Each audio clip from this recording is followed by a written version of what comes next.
Shalom à tous, j'espère que vous allez bien par la grâce de notre Seigneur Jésus. Alors je suis là pour partager un message très important avec vous. Alors j'aimerais m'adresser à une personne, j'aimerais m'adresser à quelqu'un. Tu te lamentes pour plusieurs choses. Tu te lamentes parce que tu vois que tu es seul. Tu te lamentes parce que quand tu regardes devant, tu ne vois personne. Quand tu regardes derrière, tu ne vois personne. Quand tu regardes à gauche et à droite, tu ne vois personne. Tu te caches parfois et tu pleures à chaudes larmes. Et tu te poses même la question, pourquoi tu vis même? Plusieurs fois, tu en dis dans ton cœur, vaut mieux mourir que de subir ces choses. Ils disent que tu n'es rien, que tu es une erreur dans la vie, que toi tu n'as aucun fruit à apporter. Chaque jour, à chaque heure, tu te lamentes. Le thème de notre message de ce jour est intitulé « Ne te lamente pas ». Alors, je suis là pour partager une bonne nouvelle avec toi. Nous allons lire dans Ésaïe 53, versets 2 à 3, qui dit ceci. « Il s'est levé devant lui comme une faible plante, comme un rejeton qui sort d'une terre desséchée. Il n'avait ni beauté ni éclat pour attirer nos regards, et son aspect n'avait rien pour nous plaire. Méprisé et abandonné des hommes de douleur, et habitué à la souffrance, semblable à celui dont on détourne le visage. Nous l'avons dédaigné, nous n'avons fait de lui aucun cas. Nous n'avons fait de lui aucun cas. » Le verset que nous venons de lire parle de Jésus, qui a été méprisé par les hommes et qui n'avait aucune beauté ni éclat pour attirer le regard des hommes. Ce que tu es en train de subir en ce moment, ce qui te fait pleurer chaque fois, ce qui t'amène à t'enfermer et à pleurer, Jésus a subi cette chose. Jésus a subi cette chose. La Bible dit que Jésus n'avait ni beauté, ni éclat pour attirer le regard des hommes. Tu vois en ce moment que personne ne pense à toi.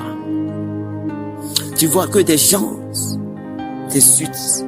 Ils disent que tu es une erreur dans la vie. Que toi tu ne portes aucun fruit. Que toi tu ne peux servir à rien. Que tu es une serpillère.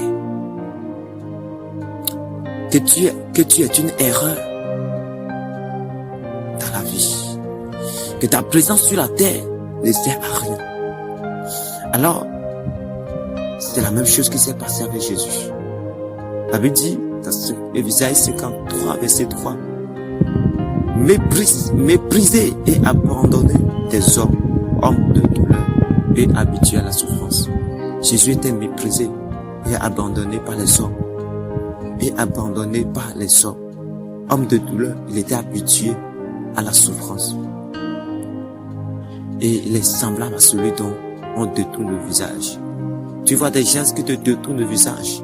Il dit, à quoi me servira de regarder cet homme? À quoi me servira de regarder cette femme? Parce qu'il n'a rien en lui. Ne porte aucun fruit.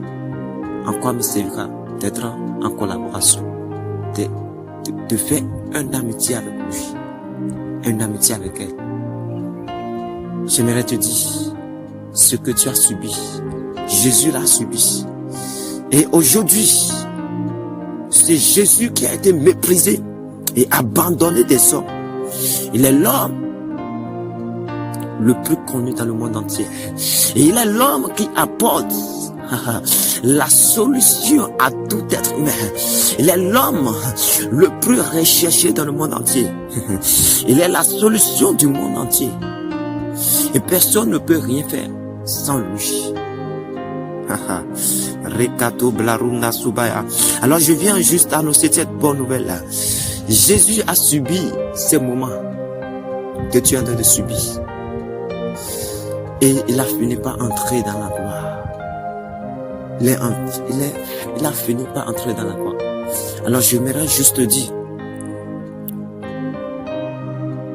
que tu es l'image de Jésus. Et le moment vient où ce que Jésus a dit sur ta vie va s'accomplir Et les yeux, les langues qui t'ont méprisé glorifieront Dieu pour ta vie. Ils glorifieront Dieu pour ta vie. Alors, je te demande, n'abandonne pas de persévérer. Continue de croire en Dieu. Et ne te lamente pas. Quel que soit ce que tu subis. C'est les hommes qui ont parlé. Mais Dieu n'a pas encore dit son dernier mot. C'est les hommes qui te méprisent. Mais Dieu n'a pas encore dit son dernier mot. Vaut mieux être haï par les hommes que d'être haï par Dieu. Les hommes t'ont haï. Mais Dieu ne t'a pas haï. Alors si Dieu ne t'a pas haï, alors il y a encore une grande opportunité pour toi. Alors, ne te lamente pas. Aie confiance en Dieu. Ne te lamente pas. Le moment vient où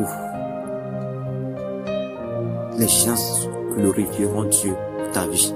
Ceux qui t'avaient méprisé, ils viendront à toi. Ils te rechercheront. Ne te lamente pas. Notre Dieu est le Dieu fidèle. Notre Dieu est le Père des orphelins. Même si les hommes t'oublient, il ne t'oubliera jamais. Alors, je te demande de ne pas te lamenter. Christ est avec toi. Tu es l'image de Christ. Tu es l'image de Christ. Alors, je prie pour toi ce matin, dans le nom puissant de Jésus, que Dieu soit avec toi et qu'il te fortifie. Ah, Shana Bralokata. Le moment vient. Le moment vient. Et ces moments que tu es en train de subir, tu ne te rappelleras plus. Ça sera un témoignage pour toi. Qu'il en soit ainsi pour ta vie. Qu'il en soit ainsi pour toi dans le nom de Jésus. Que Dieu te bénisse abondamment. Amen.